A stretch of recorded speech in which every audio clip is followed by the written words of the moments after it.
왕을 요구하는 이스라엘이라는 제목으로 함께 은혜를 나누고자 합니다. 이 본문은 하나님이 세우신 사사를 중심으로 한 그 지파 동맹 체제를 마감하면서 왕정 체제로 들어가는 시점의 마지막 사사이며 첫 선지자라고 할 수 있는 사무엘을 통해서 이스라엘뿐만 아니라 하나님을 믿고 살아가는 모든 백성에게 주시는 말씀입니다.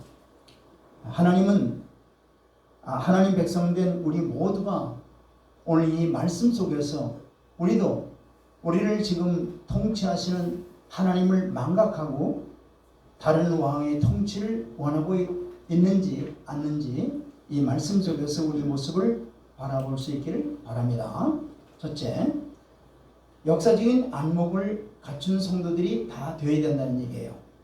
오늘 본문의 전체 내용은 무슨 말씀이냐면은 하나님께서 이스라엘 백성들을 모세와 아론을 통해서 애굽의 고난의 풀무불에서 건져내어 가나안 땅을 기업으로 주시고 또한 주신 가나안 땅에서 살아가면서 이방 세력의 침입을 받을 때마다 사사들을 세워가지고 침입해온 이방 세력들을 물리쳐서 오직 하나님만을 잘 섬기는 신정국가로 만들어 주셨음을 말씀하고 있는 거예요. 그런데 이스라엘 백성들은 이 하나님께서 베풀어 주시는 구원 역사와는 정반대로 출애굽 이후로 줄곧 하나님을 배반해 왔다는 것이 오늘 본문의 요지입니다. 그리고 특별히 이 12절 이하를 보면 이 구원의 하나님을 또다시 저버리고 조상들의 어리석음을 쫓아서 하나님 대신에 인간 왕을 통해서 구원을 기대하는 과오를 지적하고 있는 거예요. 아울러 역사적 안목을 가진 사무엘은 이스라엘이 앞으로 어떻게 하여 하나님의 축복을 받아서 번성할 수 있는가에 대해서도 말씀하고 있는 거예요. 오늘 우리들도 사무엘과 같이 역사적인 안목을 우리가 깨달아야 돼요. 가져야 돼요. 그래서 성경에 기록된 역사를 통해서 우리를 향하신 하나님의 뜻을 깨닫고 거기에 부합하는 우리가 삶을 살아가야 되는 겁니다. 역대상 12장 32절 말씀 볼까요? 역대상 12장 32절 시작. 이사갈 자손 중에서 시세를 알고 이스라엘의 마땅히 행할 것을 아는 우두머리가 200명이니 그들은 그 모든 형제를 통솔하는 자이며. 아멘. 자, 이사갈 지파의 우두머리들은 바로 다윗 시대의 흐름을 정확히 파악해서 행동의 방향을 결정할 줄 아는 자들이었다고 말씀하고 있습니다. 즉 하나님이 세우신 다윗 왕에 충성하는 것이 바로 새롭게 출발하는 다윗 왕국 곧 하나님 나라를 세워가는 하나님의 뜻임을 그들이 깨달았다는 얘기입니다. 이와 같이 주님이 오시기에 심히 가까운 말세짐을 살아가는 우리들도 깨워서 준비하는 자들이 되어야 될 것입니다.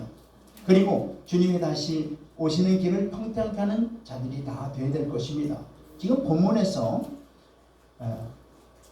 말씀하시는 주요 요지는 뭐냐면 이스라엘이 세상 나라와 같이 하나님 외에 다른 왕을 구하는 것이 하나님 앞에 큰 죄를 범하고 있다고 말씀하는 거예요. 왜요? 이는 하나님께서 이들을 왕으로 다스리고 있는데 이를 거부하고 다른 왕을 섬기겠다고 하는 것이므로 이는 이들의 왕이신 하나님을 거부하는 죄악이라고 말씀하는 겁니다. 말세지만을 살아가는 우리도 마찬가지입니다. 우리를 구원하심은 바로 마귀의 종노릇에서 벗어나서 주님의 통치하심을 받게 하기 위해서 우리를 구원해 주신 거예요.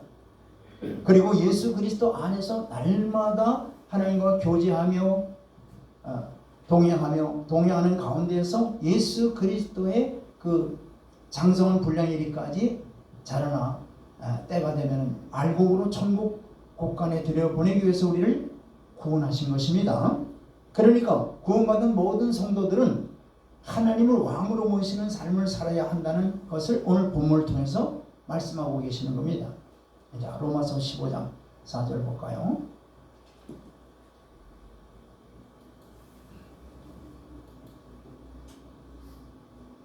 시작.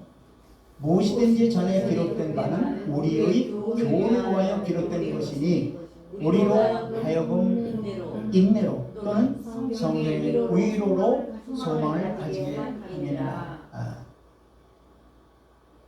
그러니까 하나님을 왕으로 모시지 않는 개인이나 나라나 제국은 성경의 역사를 통해서 우리가 살펴봤듯이 어떻게 돼요? 다 역사상에서 다 사라졌어요. 진정으로 하나님을 왕으로 모신 개인이나 나라나 제국은 오늘까지도 계속 살아있는 거예요. 이걸 성경을 통해서 우리에게 가르쳐주고 있는 것입니다. 우리 또한 하나님이 진정한 우리의 왕이 되는 그런 통치를 받는 그런 참된 하나님의 자녀들이 다 되길 주 이름으로 축원드립니다. 두 번째는 성도는 하나님만이 우리의 영원한 구원자이심을 우리에게 말씀하시는 겁니다. 자, 6절로 8절 말씀을 보겠습니다. 본문 사무엘상 12장 6절로 8절 말씀입니다. 다 같이 시작. 사무엘이 백성이 이르되 모세와 아론을 세우시며 너희 조상들을 애굽 땅에서 인도하여 내신 이는 여호와이시니. 7절. 그런즉 가만히 서 있으라. 여호와께서 너희가 너희 조상들에게 행하신 모든 공의로운 일에 대하여 내가 여호와 앞에서 너희와 담론하리라. 8절. 시작. 야곱이 애굽에 들어간 후 너희 조상들이 여호와께 부르짖음에 여호와께서 모세와 아론을 보내사 그 두 사람으로 너의 조상들을 애굽에서 인도하여 내어 이곳에 살게 하셨으나. 아멘. 자, 사무엘은 이스라엘 백성들이 애굽에 있을 때 모세 아론을 보내서 이스라엘 백성들을 구원한 주체가 누구라고 말씀하고 있습니까? 여호와 하나님이라고 그것도 반복해서 계속 말씀하고 있는 겁니다. 마찬가지로 그와 같은 원리로 9절로 10절에도 한번 보세요. 자, 9절로 10절도 보겠습니다. 시작. 그들이 하나님 여호와를 잊은지라 여호와께서 그들을 하솔 군사령관 시스라의 손과 블레셋 사람들의 손과 모압 왕의 손에 넘기셨으니 그들이 저희를 치매. 10절. 백성이 여호와께 부르짖어 이르되 우리가 여호와를 버리고 바알들과 아스타롯을 섬김으로 범죄하였나이다. 그러하오나 이제 우리를 원수들의 손에서 건져내소서. 그리하시면 우리가 주를 섬기겠나이다 하매. 11절. 여호와께서 여룻바알과 베단과 입다와 나 사무엘을 보내사 너희 사방 원수의 손에서 건져내서 너희에게 안전하게 살게 하셨거늘. 아멘. 자, 이스라엘이 하솔 군장 시스라 또 블레셋 사람 모압 사람에게 압제당할 때 사사들인 바로 여룻바알, 기드온을 갖다 여룻바알이라고 하죠. 또 베단 또는 바락을 베단이라고 하죠. 또 입다, 사무엘 등을 보내서 이스라엘을 구원하신 분도 누구라는 얘기예요? 여호와 하나님이라는 것을 밝히 말씀하고 있는 겁니다. 자, 이건 뭘 우리에게 말씀하고 있는 걸까요? 이스라엘의 진정한 구원자는 하나님밖에 없다는 것을 우리에게 말씀하고 있는 것입니다. 보세요. 이사야 49장 6절 보시길 바랍니다. 구원자는 오직 하나님밖에 없는 거예요. 이사야 49장 6절 시작. 여호와께서 그가 이르시되 네가 나의 종이 되어 야곱의 지파를 일으키며 이스라엘 중에 보존된 자를 돌아오게 할 것은 매우 쉬운 일이라. 내가 또 너를 이방인 빛으로 삼아 나의 구원을 베풀어서 땅 끝까지 이르게 하리라. 무슨 말씀하고 있는 거예요? 이스라엘 백성들뿐만 아니라 이방인까지 다 하나님이 구원하시겠다는 얘기죠. 구원자는 오직 하나님밖에 없다는 것을 우리에게 말씀하시는 것입니다. 아멘. 그런데 지금 사무엘이 세상 나들처럼 왕을 구하고 있는 이스라엘 백성들에게 아주 정색을 하고 이 말을 하고 있는 것은 바로 이스라엘 백성들이 정작 사울을 왕으로 세우고 암몬 왕 나하스 왕의 손에서 구원하신 하나님의 은혜를 완전히 망각하고 오로지 사울 왕만 높이고 사울 왕만을 칭송하는 것을 보았기 때문에 지금 사무엘이 지금 이 말을 말씀하는 거예요. 바로. 그러므로 성도 여러분, 우리는 우리의 구원자는 오직 하나님밖에 없다는 사실을 분명히 알고 하나님께 먼저 영광과 감사를 돌려야 될 것입니다. 그래서 사도 바울은 사람을 중심으로 한 그 당파가 갈라진 그러한 고린도 교회 성도들을 향해서 뭐라고 얘기하고 있습니까? 고린도 교회가 사람 중심으로 당파를 많이 지었지 않습니까? 그때 바울이 이렇게 말하고 있습니다. 그런즉 아볼로는 무엇이며 바울은 무엇이며 저희는 주께서 각각 세운 대로 너희로 하여금 믿게 한 사역자들 뿐이니라. 그런즉 심는 이나 물리는 이는 아무것도 아니로되 오직 자라나게 하시는 이는 누구뿐이라고요? 하나님뿐이라고 말씀하고 있는 겁니다. 아무리 위대하고 훌륭하고 담대한 대단한 지도자라 할지라도 하나님과 예수 그리스도 앞에서는 아무것도 아닌 존재예요. 세례요한도 예수님의 의의 길을 예배하는 광야에서 외치는 자의 소리에 불과한 그가 뭐라고 합니까? 그는 흥하여야 될 거고 나는 쉬어야 하리라. 자, 우리는 어떤 상황에서도 오직 하나님만을 높이고 그 이름의 영광을 돌리며 어떤 상황에서도 오직 하나님을 의뢰하시기를 간절히 바랍니다. 그러면 구원의 하나님은 반드시 우리를 구원해 주시는 것입니다. 아멘. 시편 62편 6절로 7절 말씀을 보겠습니다. 구원자는 오직 하나님이세요. 시작. 오직 그만이 나의 반석이시오 나의 구원이시오 나의 요새시니 내가 흔들리지 아니하리로다. 오직 여호와 하나님만이 우리의 반석이시고 우리의 구원자이시고 우리의 요새가 되시는 거예요. 우리가 흔들릴 수 없는 거예요. 우리가 하나님을 진정 구원자로 우리가 믿고 있다면, 의지하고 있다면 흔들릴 필요 없어요. 7절 시작. 나의 구원과 영광이 하나님께 있으며 내 힘과 반석과 피난처도 하나님께 있도다. 아멘. 오직 하나님께 있는 거예요. 힘과 반석과 피난처 모두 다 계시는 하나님밖에 없다는 사실을 여러분들 잊지 마시길 바랍니다. 특히 말세지만을 살아가는 우리가 이제 마지막 때 얼마나 큰 환난과 고난이 기다리는지 아십니까? 그때도 마찬가지예요. 우리의 반석 되시고 힘이 되시고 피난처 되신 여호와 하나님이 우리를 기다리고 계시다는 것을 믿고 깨달으시길 바랍니다. 세 번째는 성도의 고난은 우리를 축복의 통로가 되는 촉진제라는 거예요. 자, 본문 9절 말씀 볼까요? 9절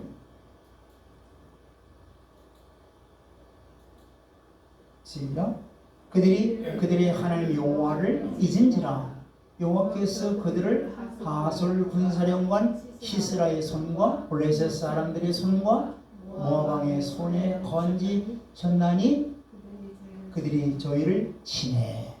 자, 사무엘은 지금 이스라엘 백성들이 하나님을 잊었으므로 하나님께서 그들을 이방인의 손에 붙여 그들을 치게 하셨다고 증거하고 있죠.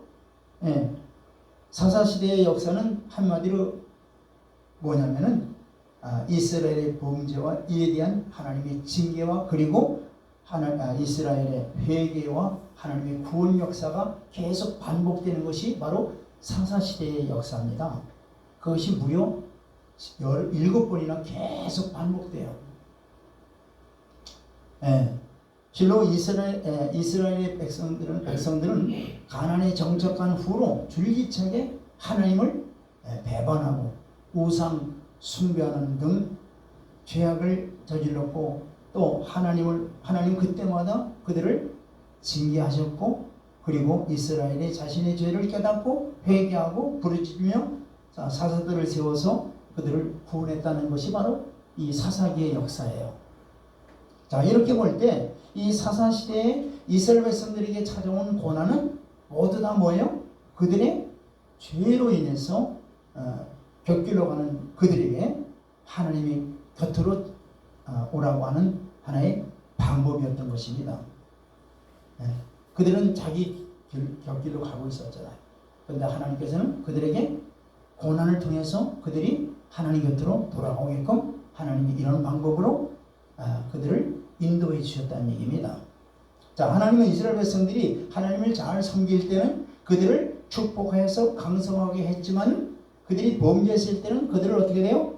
이방인의 손에 버럭에 징계하게끔 고난을 허락하신 거예요. 심지어 하나님은 당신의 경고에도 불구하고 계속 하나님께서 돌아오라고 하는 그 소리에 거부함으로 인해서 결국 그들은 먼 나라 이방 나라에 포로로 잡혀가기도 하게 하셨잖아요. 이와 마찬가지로 하나님은 지금도 자기 백성들이 하나님의 정하신 축복된 길로 가지 않고 곁길로 갈 때는 징계하사 고난을 당하게 하신다는 것을 우리가 깨달아야 돼요. 아멘. 고난. 그러니까 이는 하나님의 백성들을 사랑하시고 영생을 주기 위한 길이라는 것을 알아야 돼요.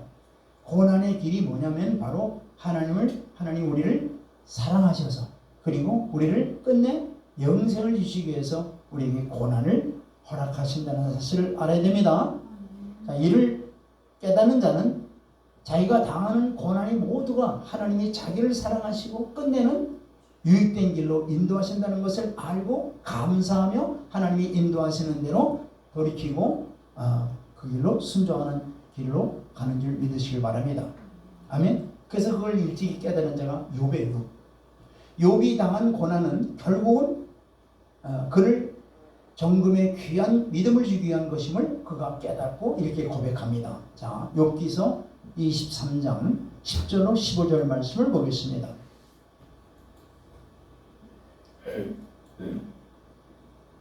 23장 10절 시작. 그러나 내가 가는 길을 그가 아시나니 그가 나를 단련하신 후에 내가 승같이 되어 나오리라. 하나님께서 욥이 많은 고난을 겪게 하셨죠. 그런데 그 욥이 겪는 이 고난은 그냥 무의미하게 고난을 허락한 게 아니에요. 뭐예요? 그가 깨달은 게 뭐예요? 그 고난을 통해서 그가 정금 같은 그러한 믿음을 주시기 위해서 그랬다는 것을 고백하고 있지 않습니까? 11절에서 내 발이 그의 걸음을 바로 따랐으며 내가 그의 길을 치우치지 아니하였고. 그러니까 그 주께서 말씀하시는 대로 말씀대로 그냥 순종하고 따라갔다는 얘기예요. 곁길로 가지 않고 이제 그야말로 12절 보세요. 시작. 내가 그의 입술의 명령을 어기지 아니하고 정한 음식보다 그의 입의 말씀을 귀히 여기다. 이렇게 만드시는 거예요. 여러분들 배고플 때 뭐예요? 음식을 먹어야 되잖아요. 근데 욥이 깨달은 바는 뭐냐면은 그 음식보다 뭐예요? 하나님의 말씀을 더 귀히 여겼다는 얘기예요. 이걸 바로 이런 훈련을 바로 통해서 이렇게 귀한 정금 같은 믿음을 하나님이 허락하셨다는 얘기예요. 말씀을 더 사모했다는 얘기죠. 그러니까 말씀대로 순종하는 것을 그가 배운 거예요. 12절, 3절 보세요.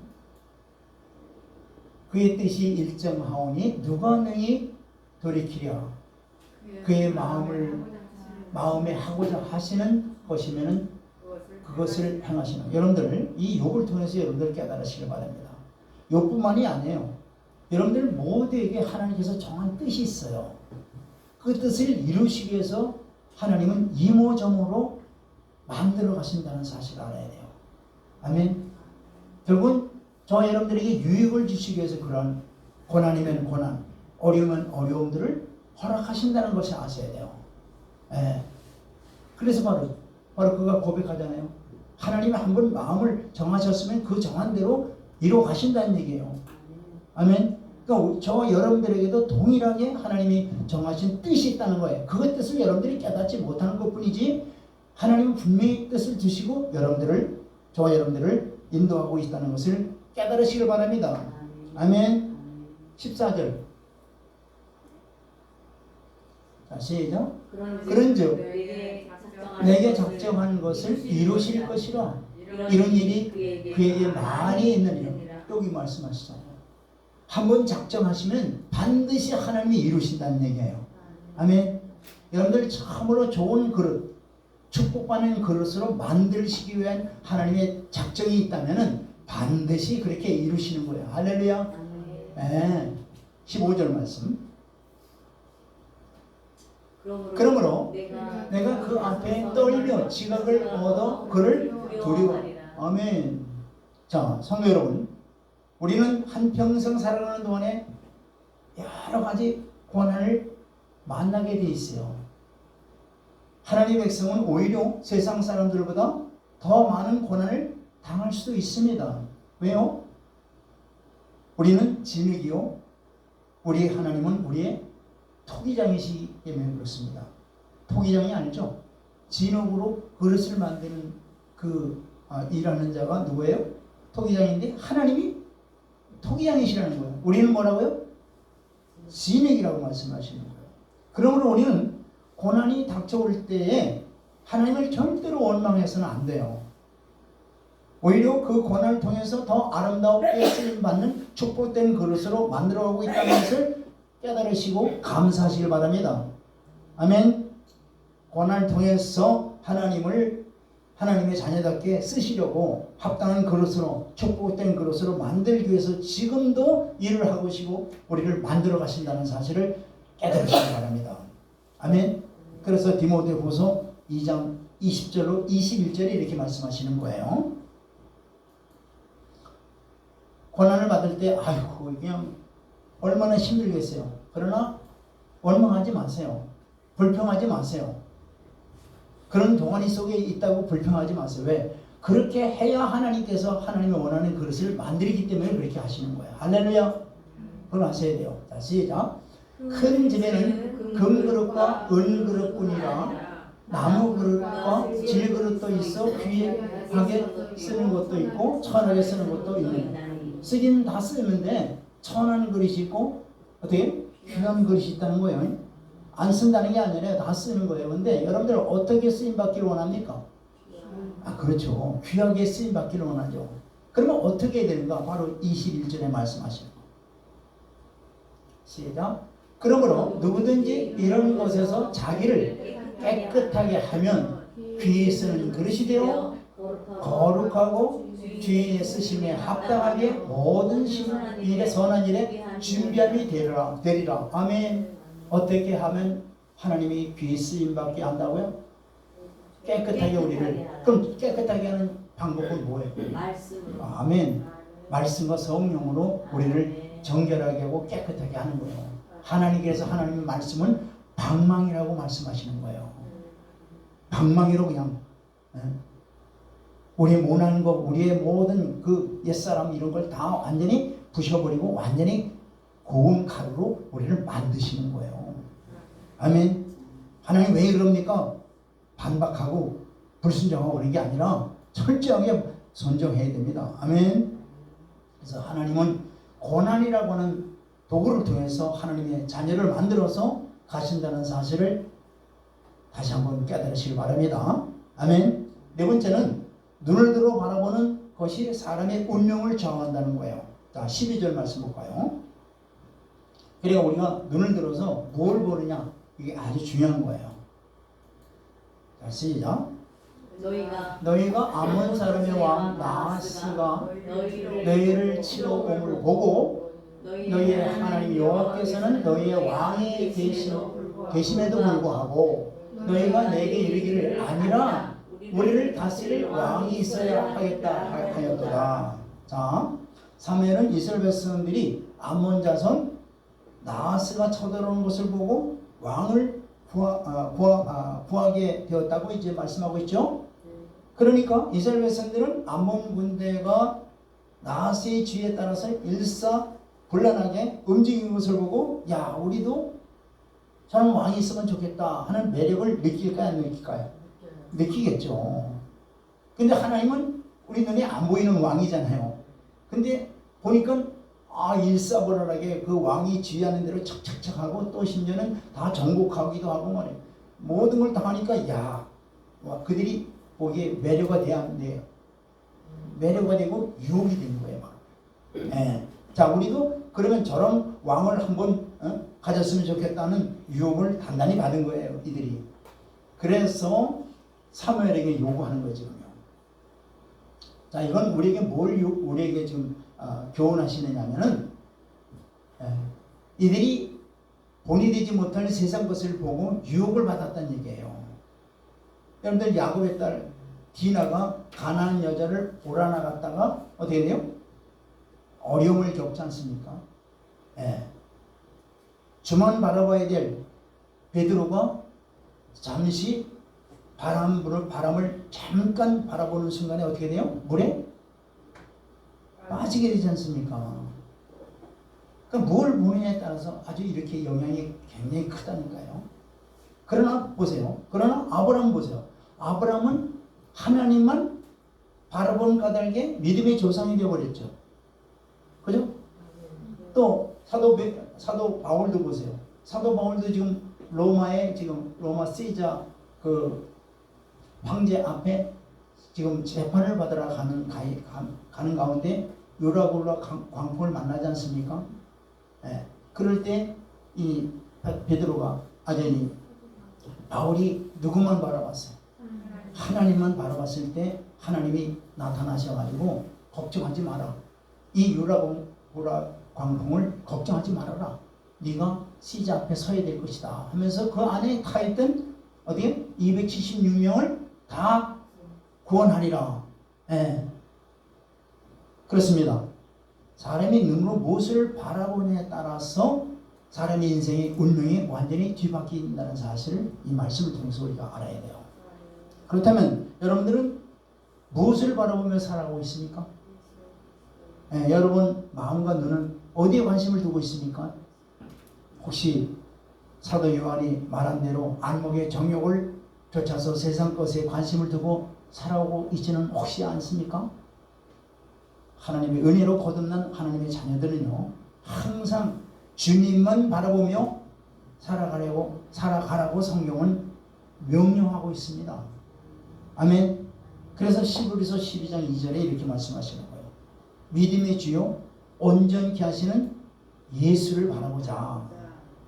그러니까 우리 거듭난 하나님의 자녀들은 오직 예수 그리스도를 주목하고 그분께 관심을 두고 그분만을 의지하며 믿음으로 산다는 이것을 우리는 살 때 이 세상에 유혹되지 않고 오직 믿음으로 굳건히 주만 바라보며 나아가는 삶을 살아갈 줄 믿습니다.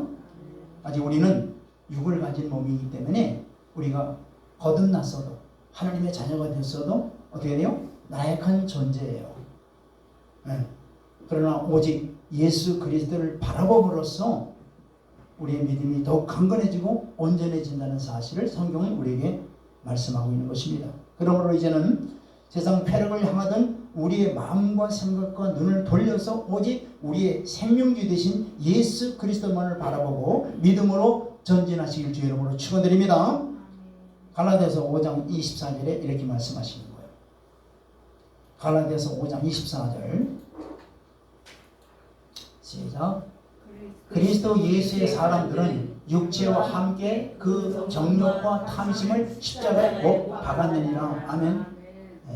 이미 예수님과 함께 십자가에 이런 것들을 다 못을 박았다고 우리가 시인하고 고백해야 돼요. 아멘. 자기를 부인해야 된다 이 말이에요. 아멘. 다섯 번째는 세상 권세자보다 더욱 두려워할 대상은 우리 안에 와 계신 말씀과 성령으로 와 계신 하나님을 더 두려워해야 된다는 얘기예요. 자, 13절로 14절 말씀 보겠습니다. 13절로 14절 시작. 이제 너희가 구한 왕, 너희가 택한 왕을 보라. 여호와께서 너희 위에 왕을 세우셨으나 14절.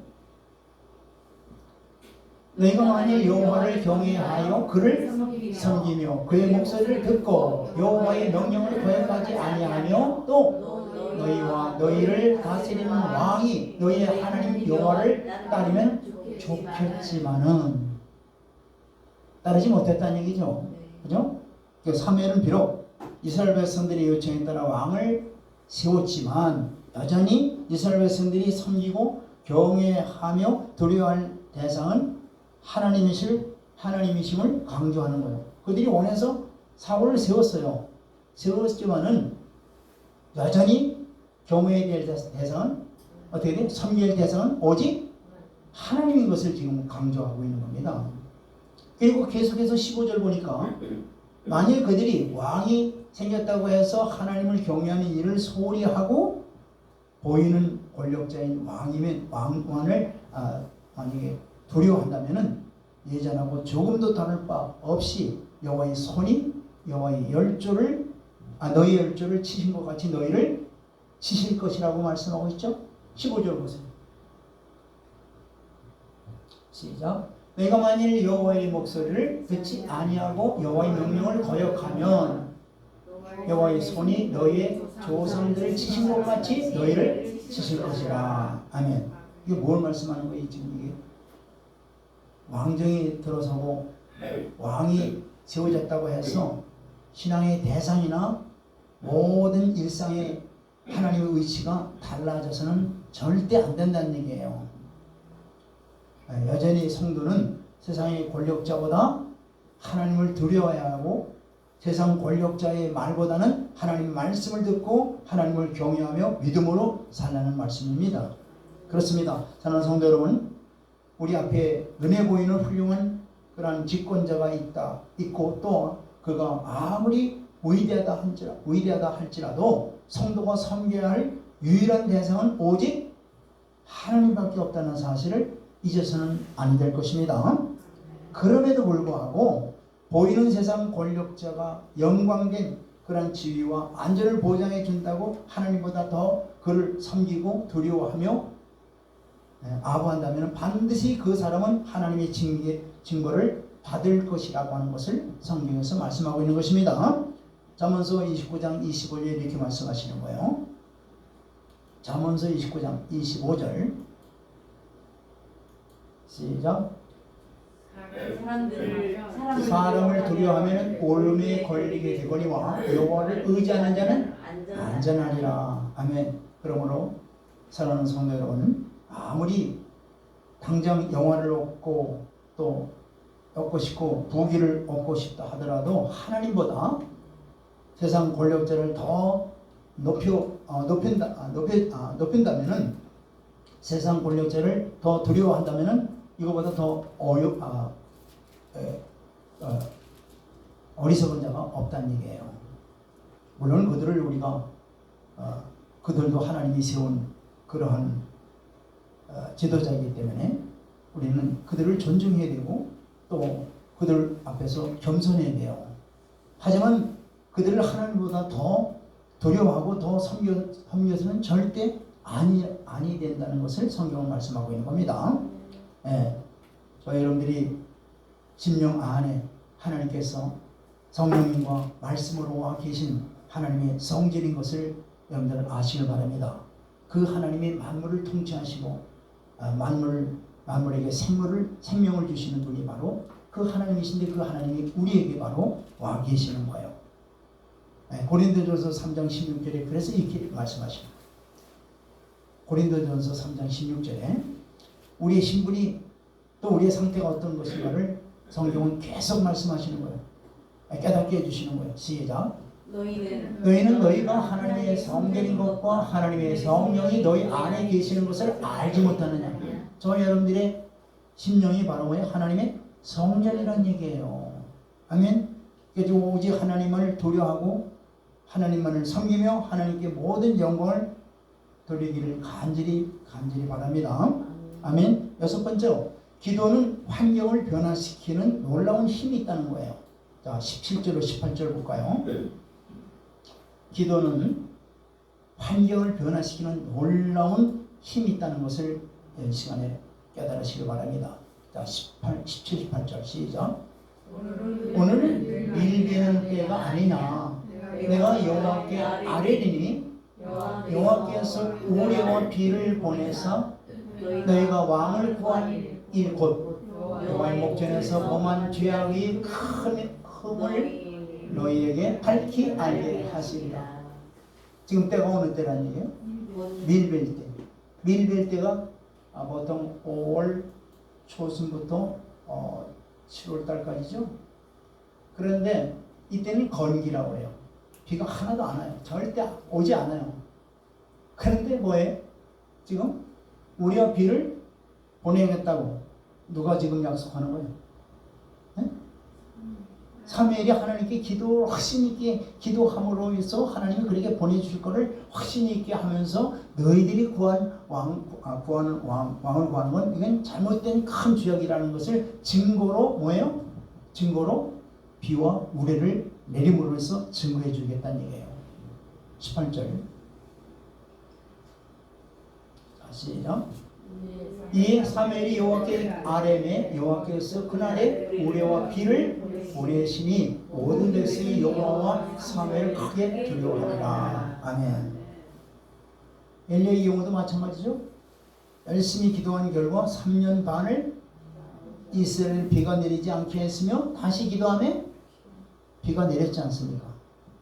우리가 하나님의 뜻을 깨닫는 것이나 또는 뜻을 구하는 기도를 할 때는 하나님은 이렇게 기적을 일으켜서라도 그것이 하나님의 뜻이라는 것을 우리에게 확증시켜 주시는 거예요. 사무엘이 이들이 왕을 구하는 것이 하나님의 목전에 큰 죄악임을 범죄하고 있다는 것을 깨닫게 하기 위해서 바로 기적을 하나님이 베풀어 주신 거예요. 하나님이 기적을 베풀어 주셨다는 얘기예요.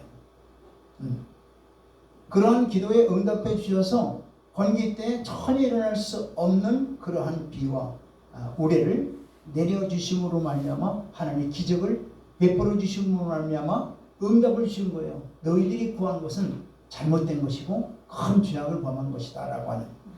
그리고 비와 우레를 갖다가 내린다는 건 뭐예요? 그 기적을 베풀어 주신 것은 하시라도 하나님의 뜻이 아니면 이렇게 하나님의 징벌을 받을 수 있다라고 하는 것을 암시해 주는 거예요. 왜? 전혀 비가 우레나 이런 것이 생길 기간이 아닌데 기도했을 때 바로 하나님께서 응답해 주잖아요. 이건 바로 뭐냐면 정말로 하나님의 뜻을 행하지 않는 자들에게 하나님의 심판이 혹시라도 있다는 것을 우리에게 암시해 주는 겁니다. 아멘. 여기서 우리가 참된 기도를 좀 어떻게 해야 될 것인가를 잠시 우리가 알아야 해요. 참된 기도. 자, 우리가 믿음으로 살아가더라도 살다 보면은 때로는 어떻게 돼요? 어려운 환경을 만날 때가 얼마나 많습니까? 환경에 찌들리고 환경에 포로될 때가 얼마나 많은지 몰라요. 하지만은 성경은 이 어려움을 뚫고 나갈 수 있는 하나의 길을 주시는데 그 길이 바로 뭐냐? 기도예요. 기도를 통해서 그러한 진퇴양난을 뚫고 나갈 수 있는 길을 우리에게 주시는데, 그런데 그 기도가 바로 우리가 옳게 하나님의 뜻을 구하는 기도가 되어야 된다는 얘기죠. 물론 이 기도는 첫째, 회개가 어떻게 돼요? 우선되어야 되는 거예요. 회개. 그리고 하나님의 약속을 믿고 그리고 하나님의 뜻을 구하는 기도야말로 모두 다 100%다 해주셔요. 아멘. 누구 하셔야 돼요? 이런 기도는 어떤 문제라도 다 해결해 주셔요. 시스기야 왕을 보세요. 시스기야 왕. 시스기야 왕이 병들었을 때 눈물 뿌려 통곡하면서 기도할 때 그의 생명을 얼마나 연장해 주셨어요? 15년에 연장한 거 성경에서 잘 알고 있지 않습니까? 에스더도 보세요. 에스더도 3일 동안 간절히 온전히 금식하면서 하나님 앞에 기도했을 때 그들이 민족이 완전히 몰살될 그런 위기에서 건짐을 받지 않았습니까? 하나님께서 다 뭐냐? 온전한 기도, 하나님이 원하는 기도를 하나님이 다 들어주신다는 것을 우리에게 보여주시는 겁니다.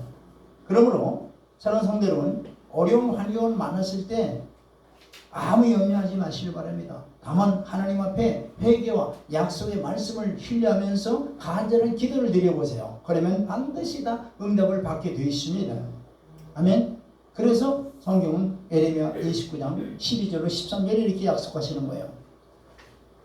에레미야 29장 12절로 13절 말씀하겠습니다. 시작. 너희가 내게 부르짖으며 내게 와서 기도하면 내가 너희의 기도를 들을 것이고 너희가 내게 와서 부르짖으며 기도한다. 그러면 반드시 하나님이 응답해 주시겠다는 얘기예요. 13절 시작. 너희가 온 마음으로 나를 구하면 나를 찾을 것이요 여기요 온 마음으로 나를 구하면 여기에는 회개가 포함되어 있겠죠. 하나님 내가 이렇게 사는 걸 용서해 주십시오 하면서 그 다음에 이제 약속의 말씀을 믿고 의지하면서 간절히 간구할 때 어떻게 돼요? 다 들어주시는 얘기예요. 자, 우리가 구하기 전에 이미 우리에게 있어야 할 것을 아시는 하나님께서는 우리가 나의 간절히 구할 때에 반드시 응답해 주시는 주님을 여러분들 만나시길 바랍니다. 아멘. 네. 자, 마지막으로 성도는 하나님의 종을 두려운 마음으로 공경해야 된다는 거예요. 자, 18절 보시기 바랍니다. 18절 시작. 사무엘상 18절이죠. 네, 사무엘상 12장 18절입니다. 시작. 너희가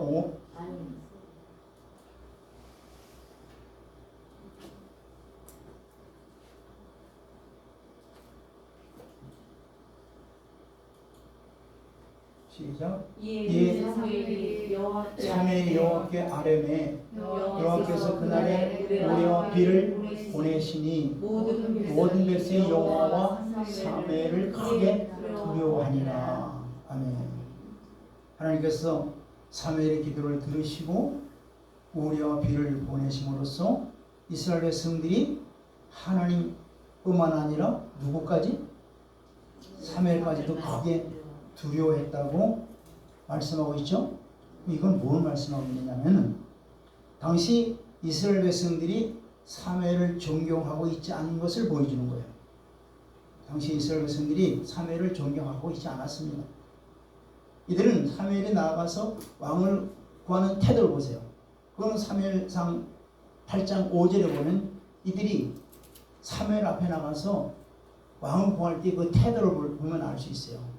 뭐라고 그러냐면은 사무엘 당신은 지금 늙었고 당신의 아들은 당신의 말도 안 듣고 있는데 우리는 당신을 믿지 못하겠어. 따르지 못하겠어. 그러니까 다른 이방인들처럼 이방인들이 왕을 세운 것처럼 우리도 그런 왕을 세워달라는 이걸 지금 간구하는 거예요. 이걸 지금 사무엘 앞에 왔을 때 사무엘의 마음이 어떻게 있겠어요? 아 그러냐? 그런 마음을 갖겠어요? 그렇지 않은 거예요. 자, 그들의 조상이 자기들에게 베푼 모든 은혜를 따라서 기드온의 집을 후대치 아니한 것처럼 똑같이 지금 사무엘에도 이들이 지금 후대하지 않는 겁니다. 지금. 자, 이에 사무엘은 왕정의 피해를 설명해 주면서 그래도 꼭 참고 그들을 위해서 뭐예요? 그걸 좀 처리해달라. 왕 구하는 거 구하지 말라.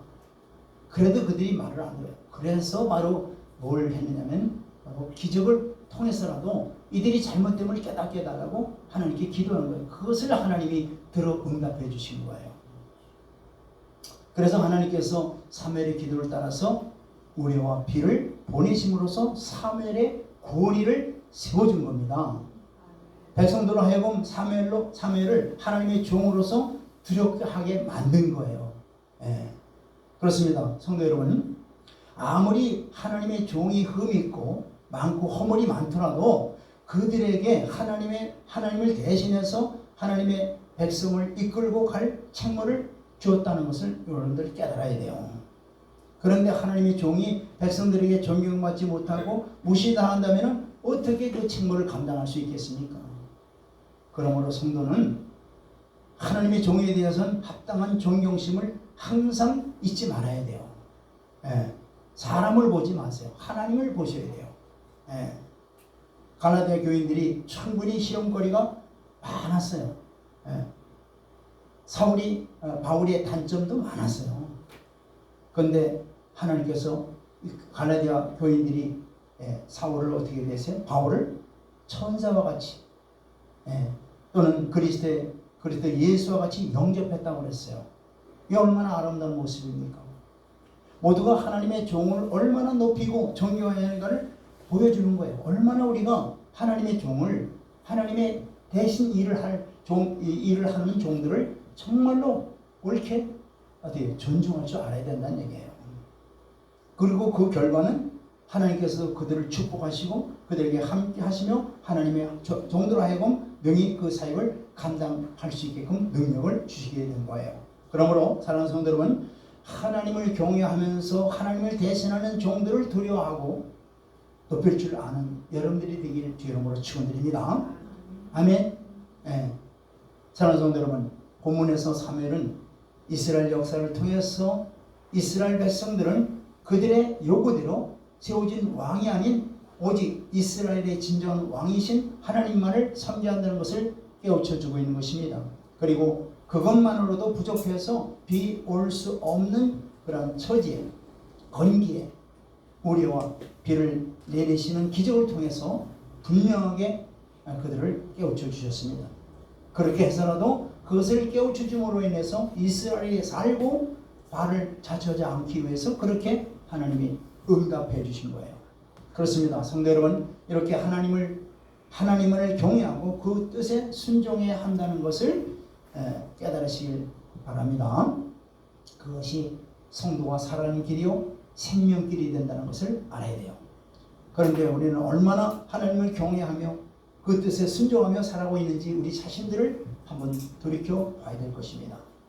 바쁘다는 이유, 세상에서 출세하고 돈을 벌기 위해서 세상 권력에 한없이 아부하면서 하나님을 경외하는 마음은 이미 다 떠나 있으면서도 외식하는 자들처럼 살아가지 않고 있는가, 우리 자신들을 정말로 돌이켜 봐야 돼요.